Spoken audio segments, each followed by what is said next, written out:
Good morning बच्चों। सो हम लोग रेगुलर क्लासेस में अपने टॉपिक बायोलॉजिकल क्लासिफिकेशन की तरफ आगे बढ़ रहे हैं और हम लोग पढ़ चुके हैं बेटा 5 किंगडम क्लासिफिकेशन के अंडर में मोनेरा, और अब हम लोग पढ़ रहे हैं प्रोटिस्टा के बारे में। तो इसके पिछली वाली क्लासेस में हम लोगों ने प्रोटिस्टा क्या होते हैं उनके बारे में जानने की कोशिश की थी कि कैसे प्रोटिस्टा जो है उन्हें हम लोग refugee of the plant kingdom मानते हैं, या रिफ्यूजी ऑफ द 5 किंगडम, या किसी भी 5 किंगडम में रिफ्यूजी की तरह मानते हैं। उनमें यूनिसेलुलर यूकैरियोटिक लोग हैं, ठीक है। और हमने ये भी देखा था कि प्रोटिस्टा के अंदर 5 कैटेगरी के लोग आते थे और 5 कैटेगरी को एक एक करके डिफाइन कर रहे थे। पहली हमारी जो कैटेगरी थी इनको बोला गया था क्राइसोफाइटा। दूसरी कैटेगरी थी जिनमें हम लोगों ने बोला था डाइनोफ्लैजलेट्स।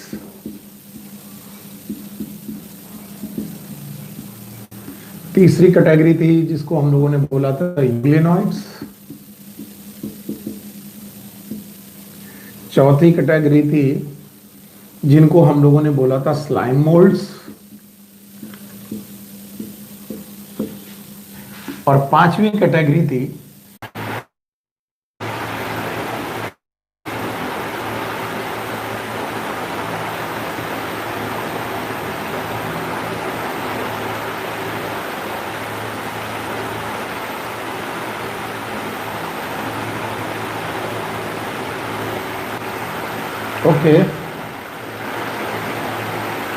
It was some network problem continue, so I'm sorry very much।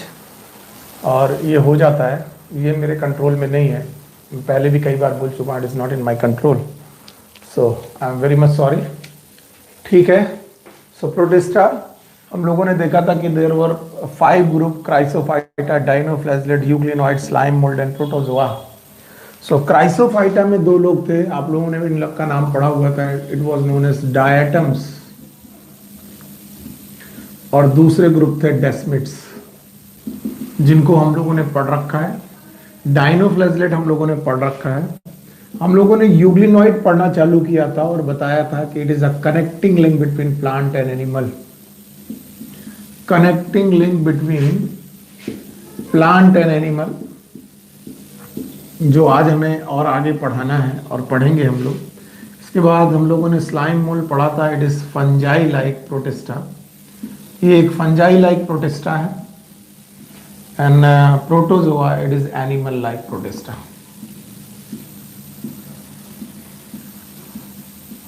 सो ये हमारा टॉपिक है बायोलॉजिकल क्लासिफिकेशन का। मुझे कई बार आपको ये समझाना पड़ेगा, बायोलॉजिकल क्लासिफिकेशन का ही हमारा टॉपिक है। और इस टॉपिक में हमने 5 ग्रुप देखे हैं।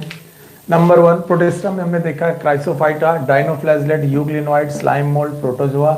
क्राइसोफाइटा के 2 मेंबर डायटम, डेस्मिड्स जो हम लोगों ने कल पढ़ रखे हैं। डाइनोफ्लैजलेट हम लोगों ने कल पढ़ रखा है। यूग्लिनॉइड एक ग्रुप है जो हम लोग पढ़ेंगे आज और डिटेल में। ये कनेक्टिंग लिंक है between plant and animal. Slime mould fungi like Protista है, इनको भी डिटेल में पढ़ेंगे। और प्रोटोजोआ एनिमल लाइक प्रोटिस्टा है, इनको भी हम लोग डिटेल में पढ़ने जा रहे हैं। अगर हम लोगों को ये सब चीज़ें डिटेल में पढ़नी है तो चलिए हम लोग एक एक करके शुरू करते हैं इसे। तो जो जो चीज़ें हम लोग पढ़ चुके हैं उनको हटाते जाते हैं। चलिए क्राइसोफाइटा और डाइनोफ्लैजलेट पढ़ चुके हैं पिछली क्लासेस में, वो हम लोग देख लेंगे। Now the euglenoid. यूग्लिनॉइड को हम लोग डिटेल में पढ़ने की कोशिश करते हैं। चलिए, यूग्लिना हमारा नेक्स्ट टॉपिक है और द यूग्लिनॉइड्स याद रखेंगे। यूग्लिनॉइड के बारे में खास बात है, ये भी एक्वेटिक एंड बेटा एक्वेटिक ऑर्गेनिज्म है। इनको भी हम लोग पानी वाले ऑर्गेनिज्म मानते हैं, एक्वेटिक ऑर्गेनिज्म मानते हैं। और इन एक्वेटिक ऑर्गेनिज्म की खास बात यह है कि जहां पर भी ये रहते हैं वो पानी या तो फ्रेश वाटर हो सकता है, most of the time it is fresh water, and some time it is marine. Marine का मतलब है ये समुद्री खारे पानी में भी रह सकते हैं, तो फ्रेश वाटर में भी रह सकते हैं, मरीन वाटर में भी रह सकते हैं, दोनों तरीके के वाटर में रह सकते हैं। जब आप इनका स्ट्रक्चर देखेंगे जब आप इनका स्ट्रक्चर देखेंगे कि भाई ये कैसे दिखते हैं, तो आपको ये इलोंगेटेड बॉडी के कुछ ऑर्गन की तरह दिखते हैं, लाइक दिस। ऐसी इनकी बॉडी दिखाई पड़ती है, लाइक दिस। ओके, इनके स्ट्रक्चर में दे लैक सेल वॉल, ये सेल वॉल नहीं रखते। सेल वॉल नहीं रखते तो फिर इनकी बॉडी वॉल का नाम क्या है? यस, मैं बताऊंगा। इनकी बॉडी वॉल जो होती है वो फ्लेक्सिबल बॉडी वॉल होती है। They have the flexible body wall, और इनकी फ्लेक्सिबल बॉडी वॉल को हम लोग पैलिकल के नाम से जानते हैं। ये याद रहे, इस शब्द को याद रखिएगा। The flexible body wall is known as pellicle, and pellicle is made up of protein. तो पहला पॉइंट ये कि इनकी जो बॉडी वॉल होती है बड़ी फ्लेक्सिबल होती है और वो प्रोटीन की बनी होती है। They have a well form nucleus, इनकी बॉडी में वेल फॉर्म न्यूक्लियस होता है क्योंकि ये यूकैरियोटिक लोग हैं। न्यूक्लियस। अच्छा, इसके पहले हम लोगों ने डाइनोफ्लैजेलेट्स पढ़े थे, अगर आप भूले नहीं है तो डाइनोफ्लैजेलेट्स में दो फ्लैजला थे, आपको याद होगा। एक था लॉन्गिट्यूडिनल फ्लैजला और एक था बेटा ट्रांसवर्स फ्लैजला। यस, यूग्लिनॉइड के केस में भी ऐसा ही है। दे हैव टू फ्लैजला, एक स्मॉल फ्लैजला और एक लार्ज फ्लैजला। तो they have the two flagella, one is known as large flagella, एक लार्ज फ्लैजला होता है और एक स्मॉल फ्लैजला होता है।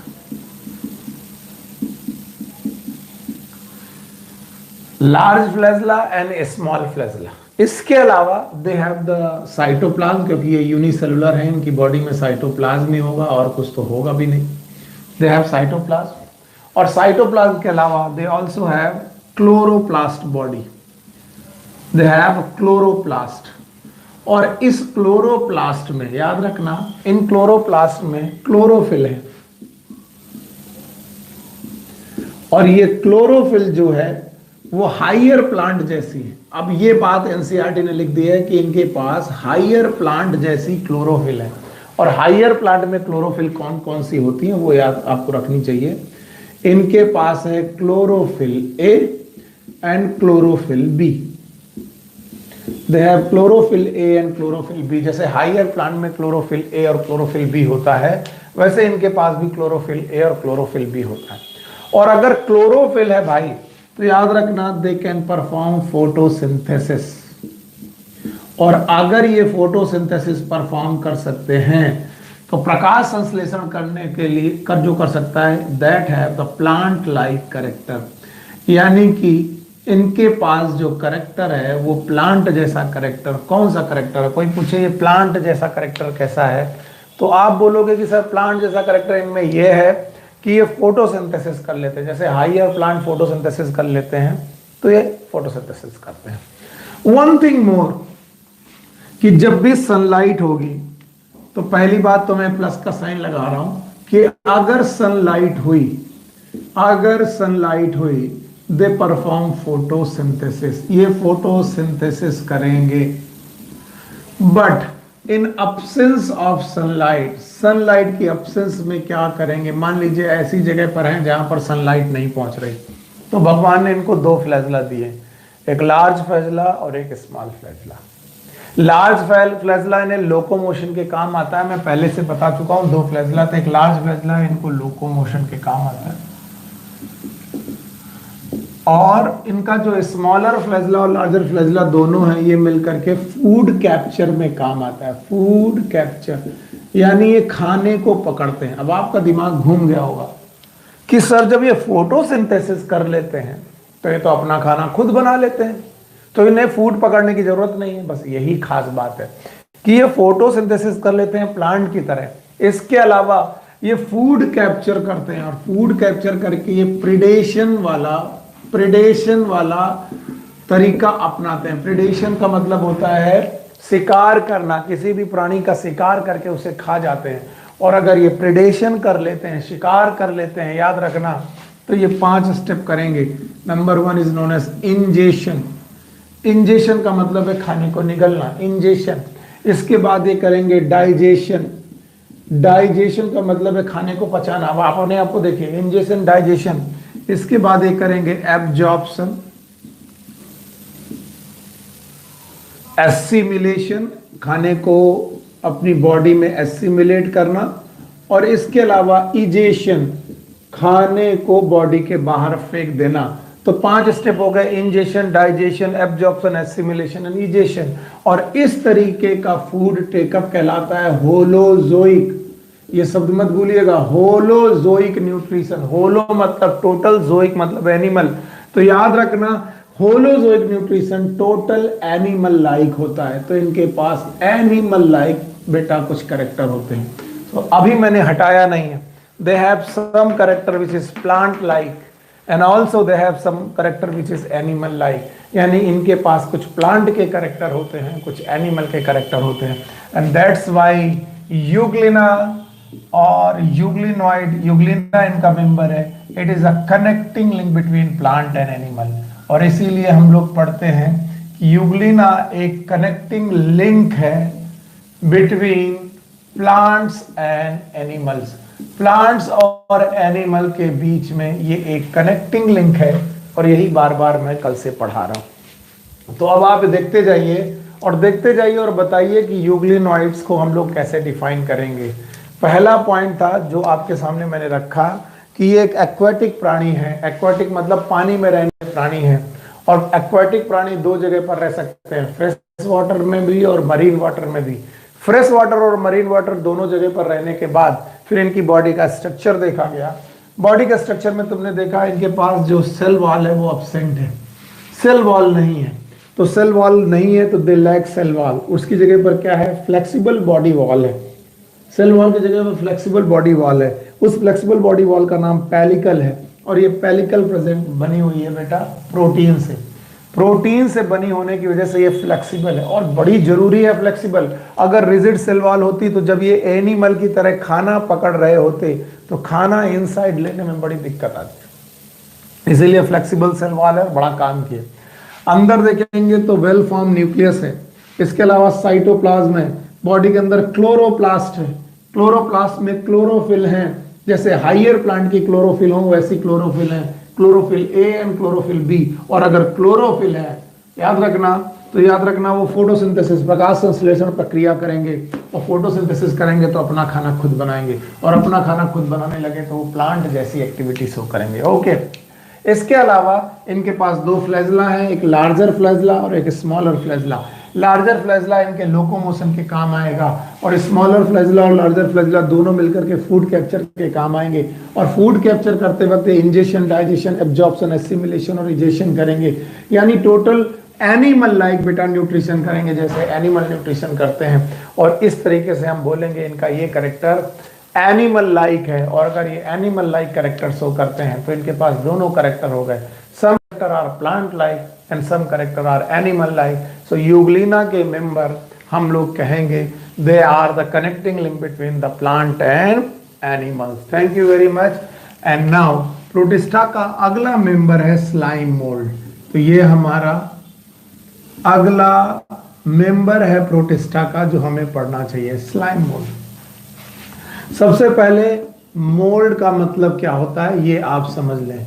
Mould is always use like fungi. Mould हम लोग जनरली फंजाई को बोलते हैं, तो याद रखना हम लोग को बोलना है slime moulds are fungi like Protista. जो स्लाइम मोल्ड है ये फंजाई लाइक प्रोटिस्टा है। ऐसे प्रोटिस्टा के मेंबर हैं जो फंगस की तरह बिहेव करते हैं। अब फंगस की तरह बिहेव करने का मतलब क्या हो गया? फंगस की तरह बिहेव करने का मतलब है they are saprophytic in nature. In nature. अब एक और नई बात कि सर ये सैप्रोफिटिक का मतलब क्या होता है बता दीजिए। सैप्रोफिटिक का मतलब होता है which depends upon dead and decaying material, which depends upon dead and decaying material।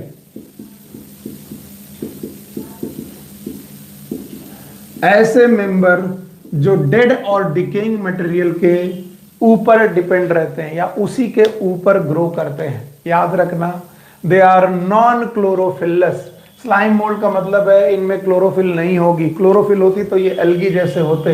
They are non chlorophyllous, they depend upon dead and decaying material. तो आपको पहले इनका हैबिट एंड हैबिटेट समझना चाहिए। जब भी कोई पूछे कि स्लाइम मोल्ड कहां पर मिलेंगे और कैसे मिलेंगे, तो आप उन्हें बताइए कि हैबिट एंड हैबिटेट में वो कहां मिलेंगे। They grow upon dead and decaying body, कोई सड़ी गली बॉडी पर ग्रो करते हैं, which have large organic content.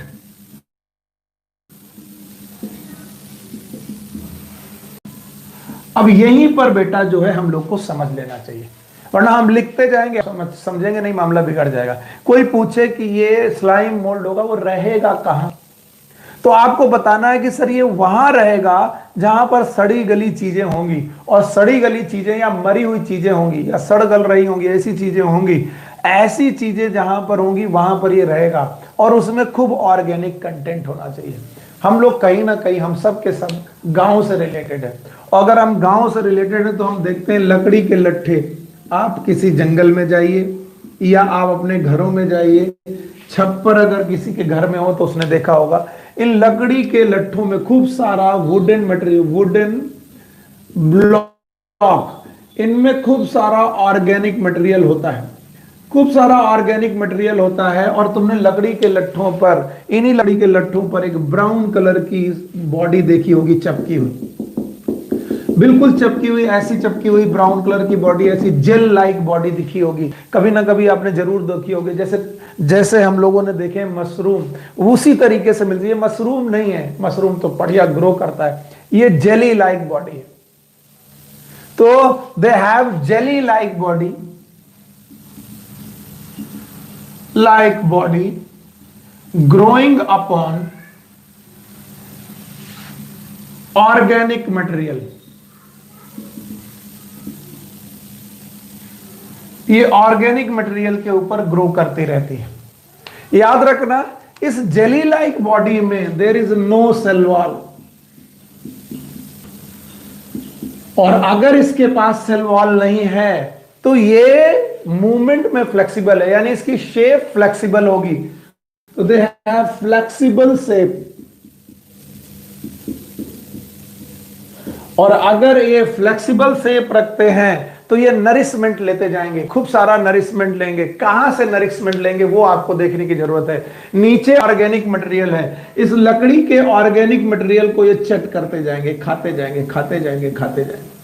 सो ये ऑर्गेनिक मटेरियल को खाते जाएंगे, और ऑर्गेनिक मटेरियल को खा करके अपनी बॉडी का साइज बढ़ाते जाएंगे। कौन सी बॉडी का size? That body is known as jelly like body. अब आप इस जेली लाइक बॉडी को ध्यान से देखने की कोशिश करें।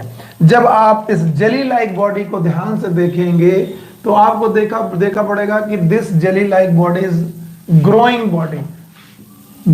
बॉडी है, ये कॉन्टिन्यूअस ग्रो करती जा रही है। तो आप कहेंगे सर कैसे ग्रो करती जा रही है? नीचे से नरिशमेंट मिलता जा रहा है।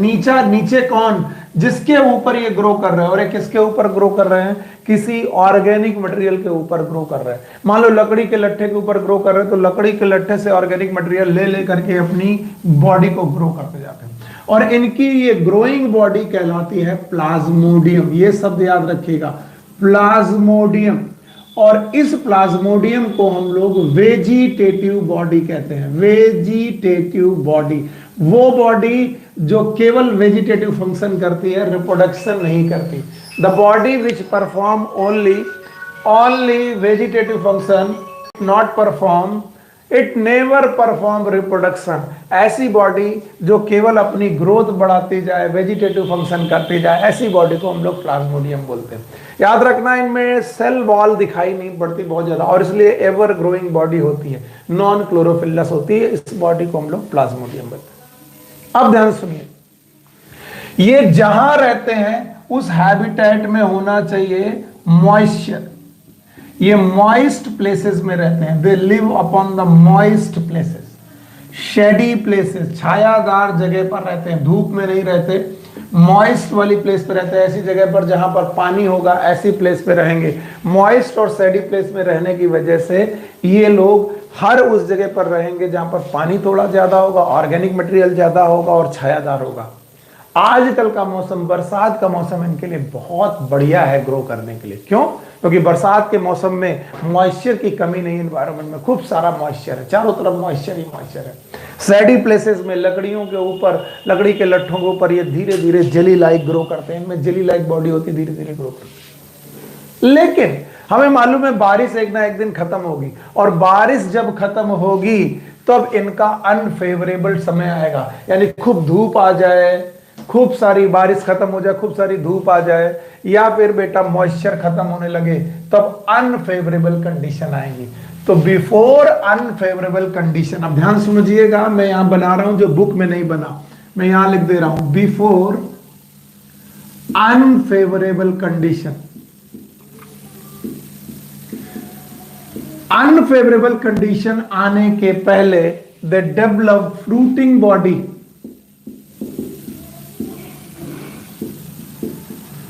फ्रूटिंग बॉडी, ये अपनी प्लाज्मोडियम में फ्रूटिंग बॉडी डेवलप करते हैं, and the fruiting body is like this.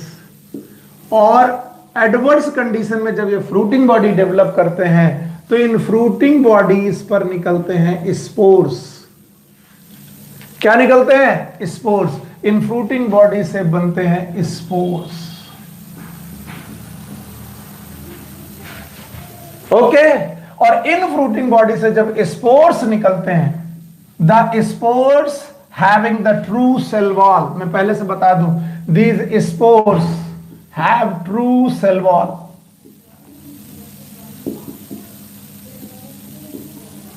अब आप किसी भी स्पोर के बारे में सोचिए, उसकी हार्ड बॉडी है, हार्ड एंड रिजिड बॉडी है, अंदर न्यूक्लियस है एंड साइटोप्लाज्म है, and this have the true cell wall. ये क्वेश्चन कई बार पूछा गया है कि इनकी प्लाज्मोडियम बॉडी में ट्रू सेल वॉल नहीं है, लेकिन इनसे बनने वाला जो बेटा स्पोर है that have true cell wall. और ये ट्रू सेल वॉल वाला जो स्पोर है बेटा, ये हवा में उड़ता है, एयर करंट में उड़ता है। ये एयर करंट में उड़ जाता है। एयर करंट, गर्मियों में या धूप में ये एयर करंट में उड़ता है। और जब ये एयर करंट में उड़ता है तो यहां से हजारों स्पोर उड़ते हैं। सोचो, बहुत हजारों स्पोर उड़ रहे हैं, और ये हजारों स्पोर उड़ करके जमीन पर गिरते हैं। कुछ स्पोर बेटा जमीन पर गिरते हैं जहां ऑर्गेनिक मटेरियल ना हो, वो मर जाएंगे, खराब हो जाएंगे। लेकिन कुछ स्पोर्स लकड़ी के लट्ठों में या ऑर्गेनिक मटेरियल में गिरते हैं जाकर, और वही स्पोर ये अपनी सेल वॉल को तोड़ करके अपनी क्रीपिंग बॉडी बनाते हैं, और क्रीपिंग बॉडी को बड़ा करते जाते हैं। जैसे जैसे नरिशमेंट मिलता जाएगा अपनी बॉडी को बड़ा करते जाएंगे। कभी कभी सेवरल फीट, कई फीट की बॉडी बना लेते हैं, एंड देन फिर से इसी बॉडी का नाम होगा प्लाज्मोडियम। देखिए, अब आप फिर कहेंगे कि सर ये प्लाज्मोडियम कहां से आई, तो आपको सीखना पड़ेगा। स्पोर्स किसी वुडन लॉग पे गिरे, स्पोर ने अपनी सेल वॉल तोड़ी, नरिशमेंट लेना चालू किया, अपनी बॉडी का साइज बढ़ाया, बॉडी का नाम प्लाज्मोडियम है। बॉडी बढ़ती गई, खाना खाती गई, बॉडी बढ़ती गई, खाना खाती गई। खाना कहां से खाती गई? क्योंकि वो वुडन लॉग पे है। वुडन लॉग कैसा है? ऑर्गेनिक। अपना साइज बढ़ाती गई, साइज बढ़ते बढ़ते एडवर्स कंडीशन आई, एडवर्स कंडीशन में उसने फ्रूटिंग बॉडी डेवलप की। फ्रूटिंग बॉडी में फिर से क्या बने? स्पोर्स। स्पोर्स फिर से हवा में उड़े, तो एडवर्स कंडीशन में, अनफेवरेबल कंडीशन में गायब हो जाते हैं, लकड़ियों से गायब। जिस लकड़ी में थे उस लकड़ी से गायब हो गए।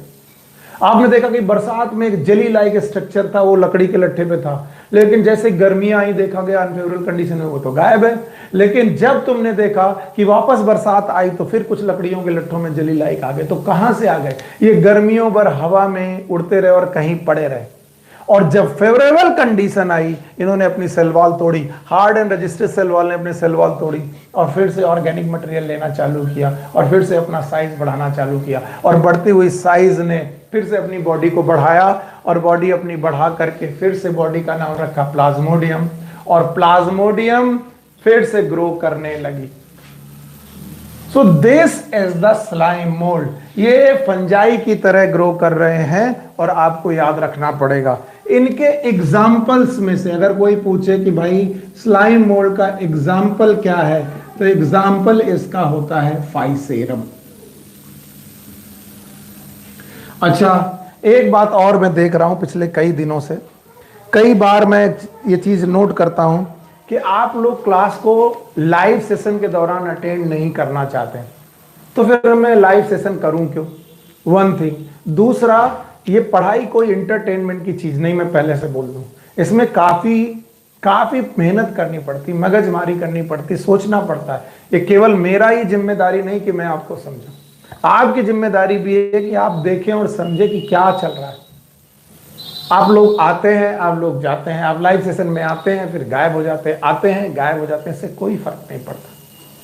फिर आप कहेंगे आपको टॉपिक समझ में नहीं आ रहा। खैर, हम टीचर्स हम कर भी क्या सकते हैं, हमारा काम है पढ़ाना और वही हम कर रहे हैं।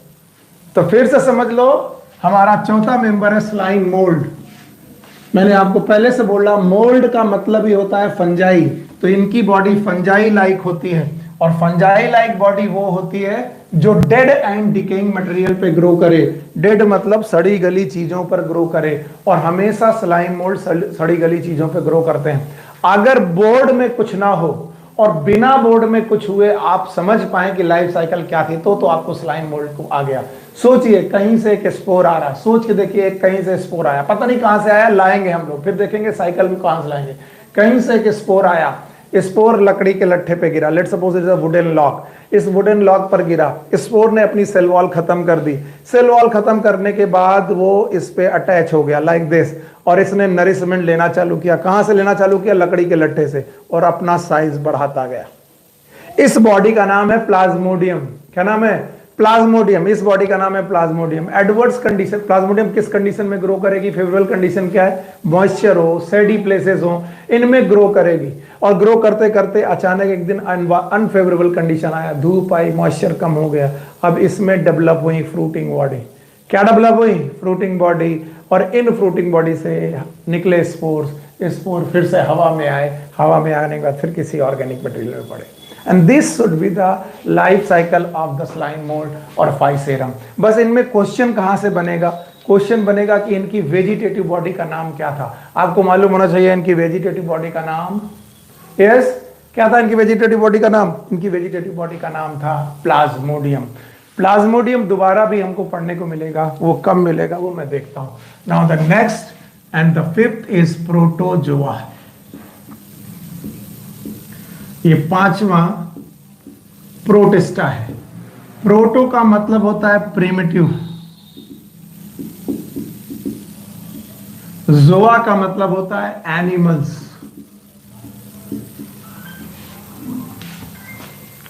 And the protozoa are animal like Protista. Animal like Protista. तो अगर कोई पूछे व्हाट इज प्रोटोजोआ, तो मैं बोलता हूं protozoa are animal like Protista. They are the unicellular animal, unicellular animals. ये वो एनिमल्स हैं जो यूनिसेलुलर हैं, एक कोशिकीय हैं। अगर एक कोशिकीय हैं तो इनके पास भी एक ही सेल है। They have single cell. मैं पहले से बता दूं मॉर्फोलॉजी इनकी। They have single cells, single cell है इनके पास।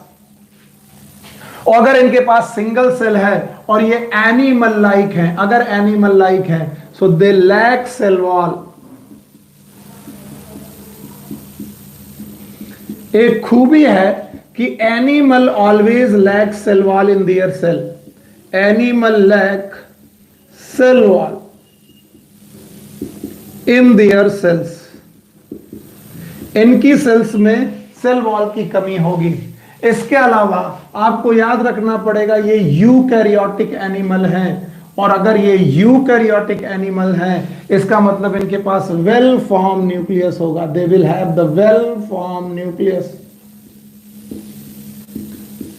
अच्छा न्यूक्लियस होगा, और उस अच्छे न्यूक्लियस से मेरा मतलब है कि न्यूक्लियस के चारों तरफ न्यूक्लियर मेम्ब्रेन होगी।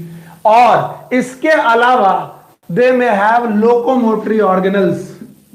लोकोमोटरी ऑर्गेनल्स, इनकी बॉडी में लोकोमोटरी ऑर्गेनल्स होंगे, जैसे कि इनकी बॉडी में हो सकते हैं फ्लैजला,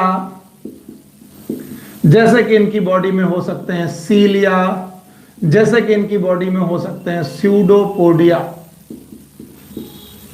एटसेट्रा।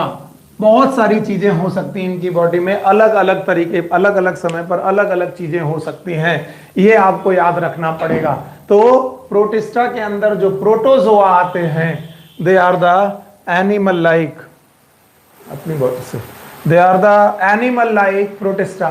और याद रखना प्रोटोजोआ का मतलब ही होता है प्रिमिटिव एनिमल, और प्रिमिटिव एनिमल में हम लोग बोल सकते हैं they are unicellular animal. Unicellular animal वो होते हैं जो यूकैरियोटिक होते हैं, यूनिसेलुलर एनिमल यूकैरियोटिक हैं। इसके बाद हमने बोला जब इनका स्ट्रक्चर देखो तो इनके पास एक सेल होगी और उस एक सेल में वेल फॉर्म न्यूक्लियस होगा।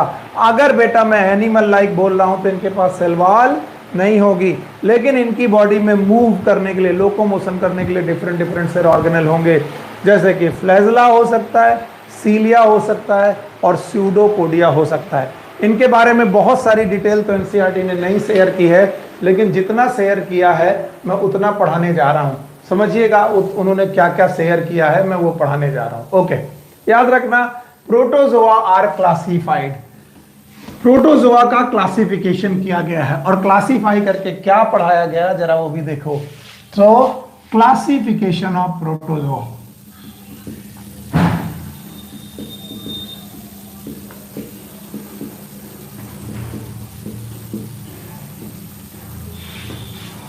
क्लासिफिकेशन ऑफ प्रोटोजोआ में आप देखेंगे कि प्रोटोजोआ का क्लासिफिकेशन किस तरीके से किया गया है और किन किन बातों पे किया गया है। याद रखना protozoa are classified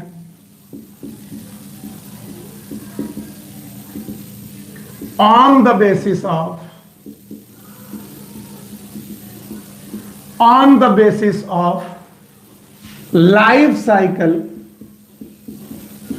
and locomotory organelle।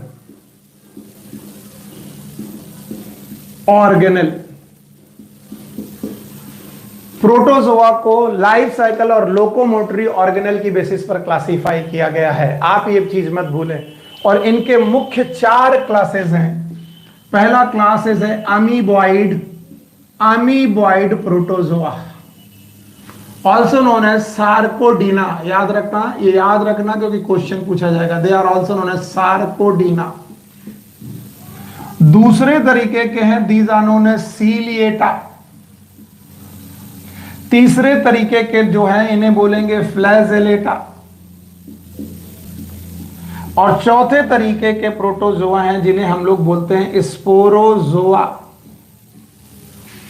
अब याद रखना अमीबॉइड के पास जो लोकोमोटरी ऑर्गन है, इनके पास जो मूव करने के लिए ऑर्गन है वो है स्यूडोपोडिया। सीलिएटा के पास जो लोकोमोटरी ऑर्गन है वो है सीलिया। मैंने पहले से बोल दिया है इनको लोकोमोटरी ऑर्गेनल्स की बेसिस पे क्लासिफाई किया गया। जिनके पास स्यूडोपोडिया है उन्हें अमीबॉइड कहा गया, जिनके पास सीलिया है लोकोमोशन के लिए उन्हें बोला गया सीलिएटा, जिनके पास फ्लैजला है लोकोमोशन के लिए फ्लैजला उन्हें बोला गया फ्लैजलेट्स और द फ्लैजलेटास। फ्लैजलेट्स इन्हें बोलते हैं फ्लैजलेट्स।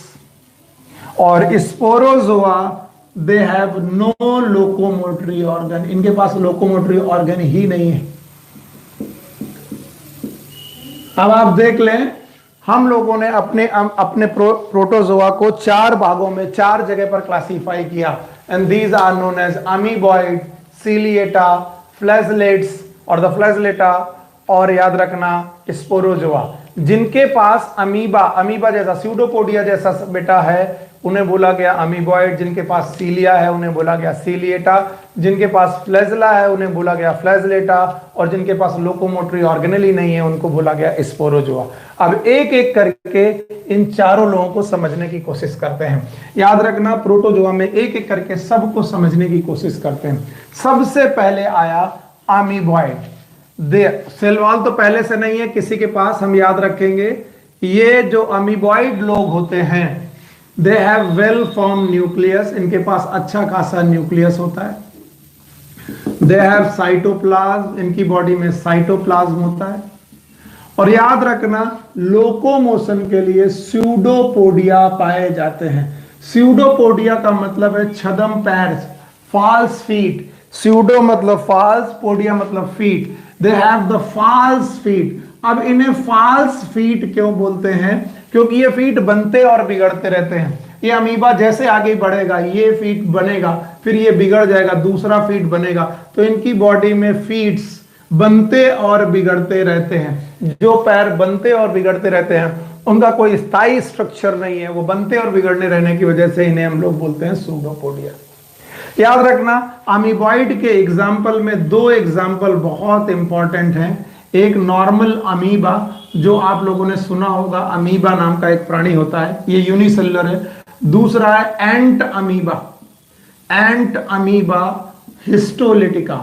और याद रखना, एंट अमीबा हिस्टोलिटिका से काफी बार क्वेश्चन पूछा है। हिस्टो मतलब टिश्यू, लिटिका मतलब तोड़ने वाला। ये एक ऐसा अमीबा है जो हमारी बॉडी में इंटेस्टाइनल टिश्यू को रप्चर करता है, और रप्चर करने की वजह से ब्लड निकलता है, और ये ब्लड पॉटी के साथ बाहर आता है पेचिस के रूप में।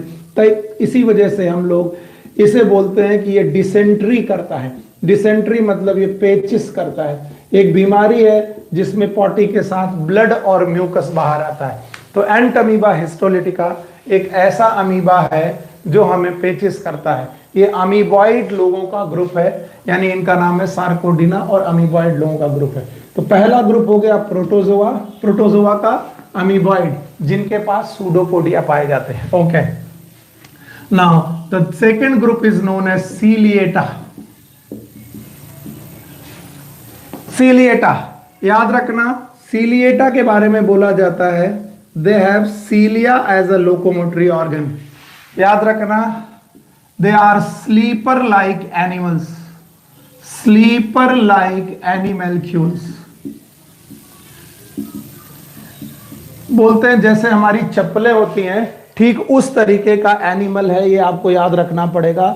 स्लीपर लाइक एनिमल है, और आपको याद रखना पड़ेगा अगर आप लोग ये याद रखते हैं कि स्लीपर लाइक एनिमल है, तो आपको ये भी याद रखना पड़ेगा कि इनकी पूरी बॉडी में छोटे छोटे सीलिया लाइक स्ट्रक्चर होते हैं।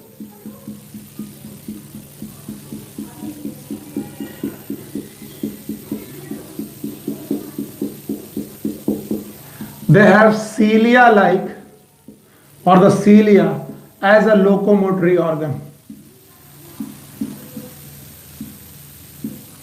एक बार क्वेश्चन पूछा गया है, इनके पास दो न्यूक्लियस होते हैं, एक लार्जर न्यूक्लियस और एक स्मॉलर न्यूक्लियस। लार्जर न्यूक्लियस और दूसरा है स्मॉलर न्यूक्लियस। आप लोग के मन में होगा कि ये लार्जर और न्यूक्लियस और स्मॉलर न्यूक्लियस किस लिए होते हैं। एक न्यूक्लियस इनमें मेटाबॉलिज्म के लिए होता है, और दूसरा न्यूक्लियस इनमें रिप्रोडक्शन के लिए होता है, जो आप कभी नहीं भूलेंगे। याद रखना, ये कभी मत भूलिएगा कि इनके पास दो न्यूक्लियस होते हैं, और ये पूछा जा चुका है। याद रखना, हजारों सीलिया होते हैं, याद रखना, और इस तरीके से ये मूव करते हैं। इनके पास एक परमानेंट ओपनिंग होती, माउथ लाइक ओपनिंग होती। ये परमानेंट ओपनिंग होती है जो इनकी बॉडी में पाई जाती है, and it lead into gullet. Gullet का मतलब है इनके अंदर एक बॉडी का स्ट्रक्चर होता है जिससे पानी अंदर आता रहता है, और पानी अंदर आता रहता है जिससे पकड़ करके ये खाना खाते रहते हैं। इनका एग्जाम्पल अगर कभी कोई पूछे तो आप बताइएगा पैरामीशियम। इतना अगर आप एग्जाम्पल बता दोगे तो it is more than sufficient, जो आपको मालूम होना चाहिए और जो एनसीईआरटी में दिया गया है। ये स्लीपर की तरह एक एनिमल है, इसकी बॉडी में हजारों सीलिया होते हैं। इन हजारों सीलिया से लोकोमोशन होता है, और जैसे कि नाव चलती है और बहुत सारे लोग एक साथ चप्पू चलाते हैं, ठीक उसी तरीके से सीलिया यहाँ पर कंट्रोल और कोऑर्डिनेशन के साथ आगे बढ़ती हैं, और पैरामीशियम मूव करता है। दो न्यूक्लियस होते हैं, लार्जर एंड स्मॉलर न्यूक्लियस। एक परमानेंट माउथ लाइक ओपनिंग होती है, इसके अलावा बॉडी में प्रेजेंट होता है साइटोप्लाज्म, और इनका एग्जाम्पल है बेटा पैरामीशियम। अगर आप इतना पढ़ चुके हैं तो आप दो चीजें पढ़ चुके प्रोटोजोआ में, एक पढ़ चुके बेटा अमीबॉइड, दूसरा पढ़ चुके हम लोग सीलिएटा। तीसरे तरीके के मेंबर हैं जिन्हें हम लोग बोलते हैं फ्लैजेलेटा।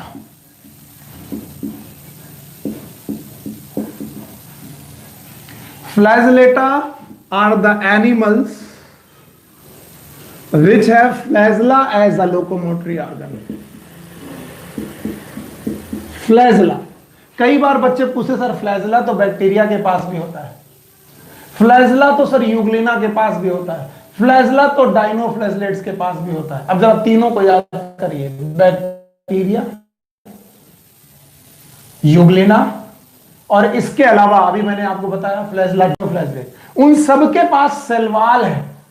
यहां पर जो फ्लैजला है यहां पर केवल सेल मेम्ब्रेन है, there is no cell wall. और यहां सेल वॉल क्यों नहीं है? क्योंकि ये एनिमल लाइक है। तो यहां पर फ्लैजला जो है बेटा वो सेल मेम्ब्रेन की आउटग्रोथ हो सकती है, नीचे इनमें बेसल बॉडी पाई जाती है। याद रखना, बहुत ज्यादा आपकी बॉडी, आपकी एनसीईआरटी में दिया नहीं गया है। इसके अलावा इनमें साइटोप्लाज्म पाया जाता है, न्यूक्लियस। अब याद रखना फ्लैट्स बेटा प्लूरोफॉर्मिक होते हैं, प्लूरोफॉर्म में पाए जाते हैं। ये क्वेश्चन आपकी एनसीईआरटी में नहीं है, लेकिन याद रखना हमेशा प्लूरोफॉर्म का मतलब होता है जो अपना रूप बदलते रहते हैं। यानी फ्लैजलेटा के मेंबर ऐसे होते हैं कि कभी कभी फ्लैजला रखते हैं, कभी कभी गोल हो जाते हैं विदाउट फ्लैजला और स्मॉल फ्लैजला। यानी ये दोनों एक ही बॉडी हैं, लेकिन इन्होंने अपना रूप बदल लिया। जो अपना रूप बदल ले that is known as pleuroform, which may be present in many shapes, जो कई आकारों में पाया जाए उन्हें हम लोग प्लूरोफॉर्म बोलते हैं। इनके एग्जाम्पल में सबसे बड़ा एग्जाम्पल है ट्रिपैनोसोमा, जो आप लोग नहीं बोलोगे, ट्रिपैनोसोमा। और इस ट्रिपैनोसोमा से एक बीमारी होती है, ये क्वेश्चन कई बार पूछा गया है, and it is known as sleeping sickness. Trypanosoma नाम के प्रोटोजोआ से हमारी बॉडी में ये एक बीमारी होती है जिसे बोलते हैं स्लीपिंग सिकनेस। अफ्रीका के लोगों में ये बहुत ज्यादा बीमारी होती है, अफ्रीकन्स लोगों में, क्योंकि अफ्रीकन्स लोगों में ये जो ट्रिपैनोसोमा है ये एक फ्लाई के, एक बेटा इंसेक्ट के काटने की वजह से होता है, और उसी वजह से हम लोग इसे बोलते हैं स्लीपिंग सिकनेस। ओके, तो ये हो गया फ्लैजलेटा, जिनकी बॉडी में flagella as a moving organ है। एंड नाउ लास्ट इन आखिरी चीज है जो हम लोग को प्रोटिस्टा के, यानी कि प्रोटिस्टा के प्रोटोजोआ में पढ़नी है, and the last thing is known as sporozoa. Sporozoa, they are the animals, unicellular animals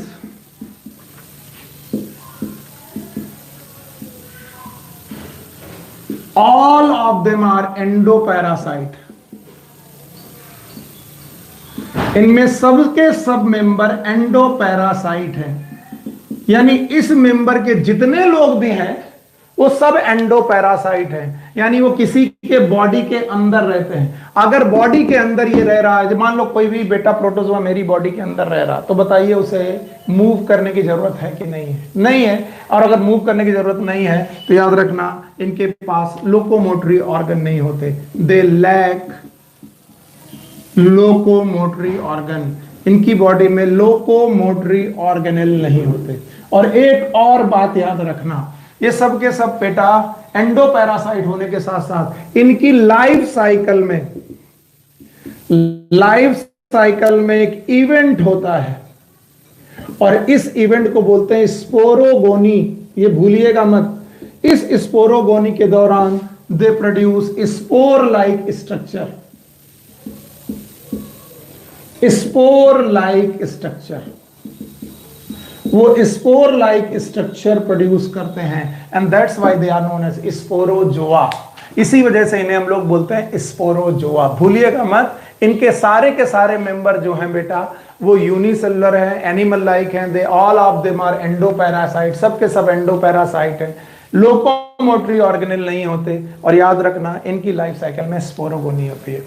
इनमें से एक का नाम है बेटा प्लाज्मोडियम। अभी आप कहेंगे सर प्लाज्मोडियम तो हमने अभी एक बॉडी का नाम पढ़ा था। आप मुझसे कहेंगे सर अभी अभी तो आपने प्लाज्मोडियम मुझे किसी बॉडी का नाम बताया था, क्या आपको याद है वो किसकी बॉडी थी? वो बॉडी थी स्लाइम मोल्ड की, लेकिन यहां पर ऑर्गेनिज्म का नाम है प्लाज्मोडियम। फिर से ध्यान सुन लो, वहां पर स्लाइम मोल्ड की बॉडी थी, उसका नाम था प्लाज्मोडियम। यहां पर पूरे ऑर्गेनिज्म का नाम ही प्लाज्मोडियम है और यही वो प्लाज्मोडियम है जो हमें मच्छर के काटने पर मलेरिया करता है। मलेरिया नाम की बीमारी सुनी होगी, तो मलेरिया नाम की बीमारी जो हमें होती है वो प्लाज्मोडियम नाम के प्रोटोजोआ से होती है और ये प्रोटोजोआ स्पोरोजोआ का मेंबर है। अगर आपको नहीं समझ में आ रहा है तो फिर से सोचो कि स्पोरोजोआ के मेंबर में सारे लोग एंडोपैरासाइट हैं। ये जो प्लाज्मोडियम है ये हमारी आरबीसी में रहने वाला बेटा, आरबीसी हमारी रेड ब्लड सेल में रहने वाला एक ऑर्गेनिज्म, एक प्रोटोजोआ है और हमारी आरबीसी के अंदर रह करके हमें एक बीमारी करता है, मलेरिया। कई बच्चे इतना कंफ्यूज हो जाते हैं कि सर एक एक बात बताओ कि ये सर मलेरिया मच्छर के काटने से होता है कि प्लाज्मोडियम से होता है। तब मुझे लगता है कि आप सही से समझे नहीं। मच्छर जब हमें काटता है तो वो हमारी बॉडी में खुद तो घुसता नहीं है, वो तो काट के निकल जाता है, पर वो हमारी बॉडी में क्या छोड़ देता है, प्लाज्मोडियम। और यही प्लाज्मोडियम हमारी आरबीसी में घुस करके हीमोजोइन ग्रेन्यूल बनाता है जो हमें मलेरिया करता है। तो मच्छर के काटने से मलेरिया होता है, नो डाउट, लेकिन मच्छर मलेरिया नहीं काज करता। जब काट देता है तो हमारी बॉडी में क्या छोड़ देता है, प्लाज्मोडियम, और इससे हमें मलेरिया हो जाता है। इस तरीके से बेटा हमारे पास एक चौथा क्लास था जिसको हम लोगों ने बोला स्पोरोजोआ। अगर इसका एक चार्ट बनाओगे तो आपको रिवाइज करने में आसानी होगी और जितने भी कंफ्यूजन हो रहे, जितने लोग भी कंफ्यूज हो रहे हैं वो एक बार में सीख पाएंगे। चलिए, मैंने प्रोटिस्टा यहां पर लिखा और प्रोटिस्टा के 5 मेंबर यहां लिखे। अगर ये चार्ट आपको समझ में आ जाएगा तो बेटा आप बहुत खुश रहेंगे और आप कभी भी इसको रट्टा नहीं मारेंगे। पहला मेंबर था क्राइसोफाइटा, ठीक है। दूसरा मेंबर था डाइनोफ्लैजलेट्स,